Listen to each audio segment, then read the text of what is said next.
All right, so about us. So that's me here, the handsome one, and that's my partner there, John Mark. And what we do is that we buy large multifamily and student housing properties. So we have over 1,000 units at this point. We're in 7 different states, and we're engineers. Both of us are analytical types, engineers, and our goal is to help investors benefit from the power of multifamily, from the power of apartment complexes. These are the states that we have our properties in, and our competency really is in asset selection, but also in metro selection. And today's webinar is really about metro selection, not about the assets within those metros. And we'll talk about how you can get access to the best ways to select assets and the best ways to manage them. That's a separate webinar.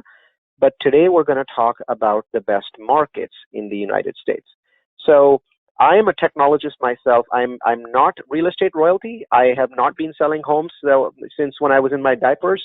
I've had a full career in technology, ran my company, sold my company, exited, retired, found retirement to be too boring, and got into real estate. And basically made it to this point the typical way. Started with single family homes, bought 1, bought 2, bought 10 in California, ran out of loans, refinanced, then bought 10 for my wife in her name in Chicago, and those were duplexes, triplexes, quadplexes. So that was my first taste of multifamily. But then I fell into love with real multifamily, large multifamily, and I've made both active and passive investments at this point in almost 3,000 units. And it's been a fabulous journey. And what I really learned, the one thing that I learned from it was that the real estate industry is not as data-driven as they claim.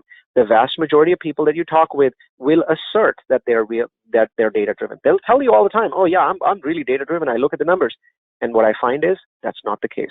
And what I realized was I could make a lot of money, a shitload of money for myself and for my investors if I was truly data-driven. But at some point I realized that I wanted to tell this story to the general public, right? I only buy 2 or 3 properties a year, and they're generally in 2 or 3 different metros. So it's not like the people on this call are going to ever compete with me. But I wanted to share what I've found with others, and that has brought me the greatest satisfaction. And that's why I do these webinars and boot camps.